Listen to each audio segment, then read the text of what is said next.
El momento en que nuestro Señor Jesucristo le dice a Pedro: tú serás la piedra sobre la cual construiré mi iglesia. Lo dice un minuto antes de que Pedro se enfade, murmure y se rebele al camino hacia la cruz, hacia el misterio pascual de su Señor, del que le había elegido. El Señor lo sabía perfectamente.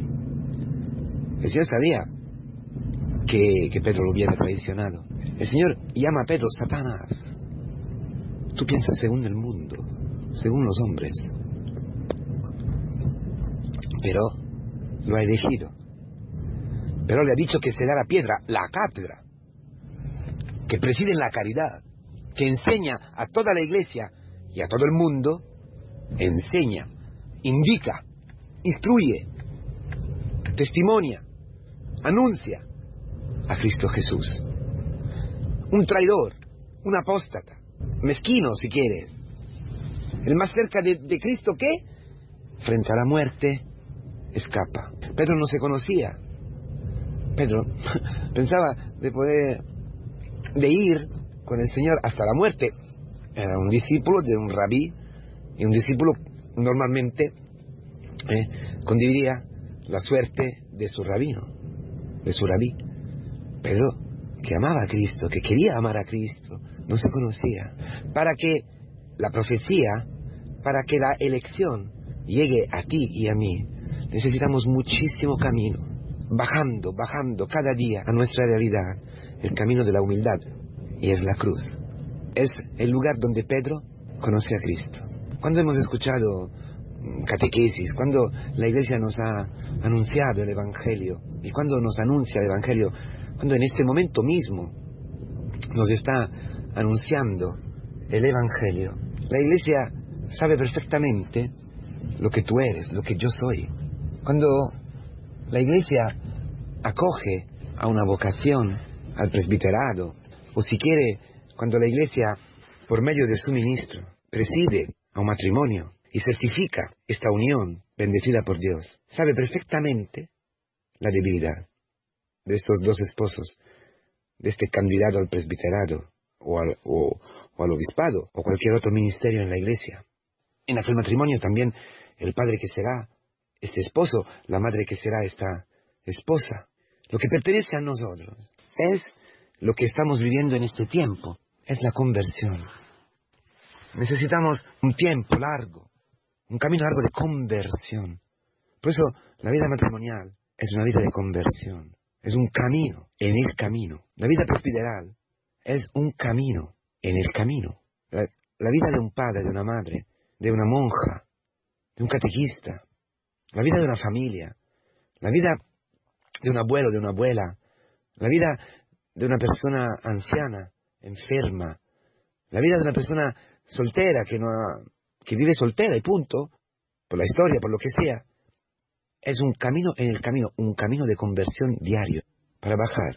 El camino de Pedro, fundamental.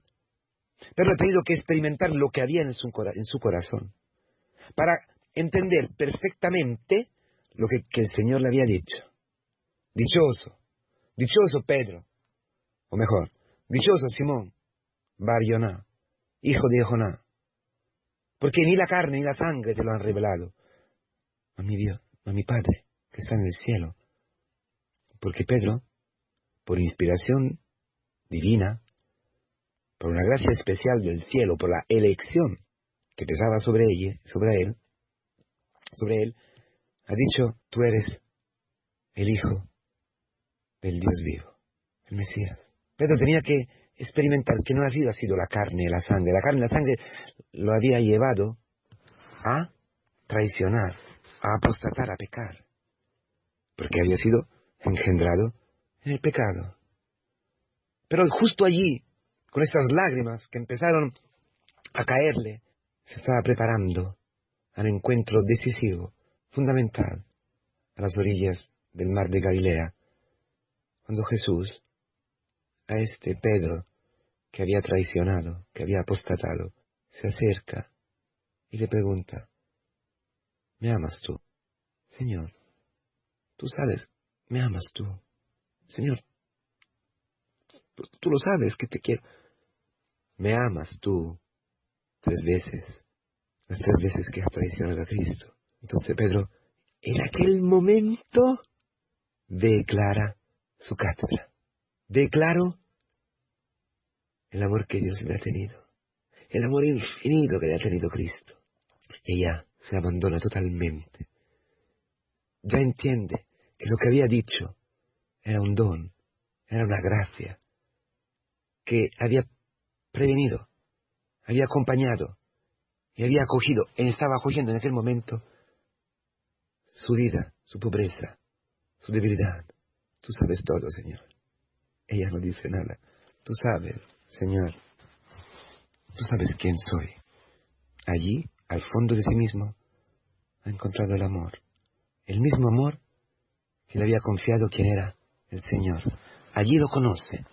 Allí conoce que es verdadero, que es verdad.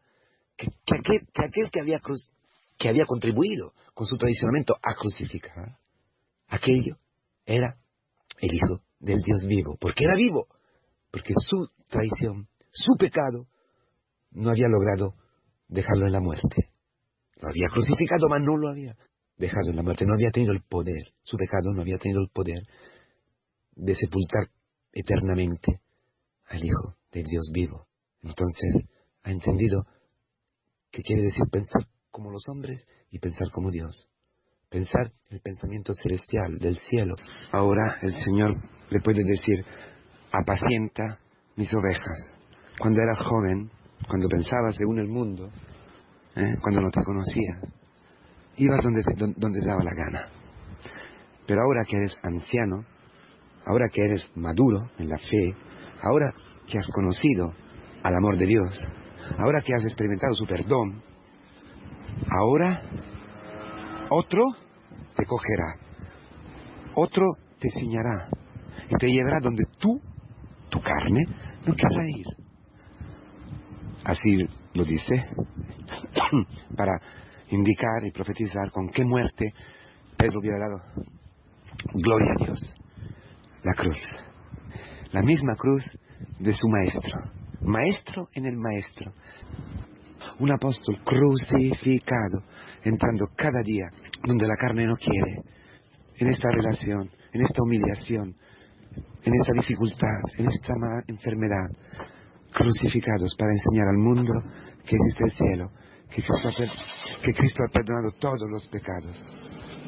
A eso estamos llamados, hermanos. Esta es la profecía que el Señor nos hace hoy. Ánimo pues, con Cristo en la misma cruz. Renunciamos a nosotros mismos, bajando, aceptando las humillaciones para encontrarnos con el rostro dulce y lleno de ternura y de misericordia de nuestro Señor Jesucristo.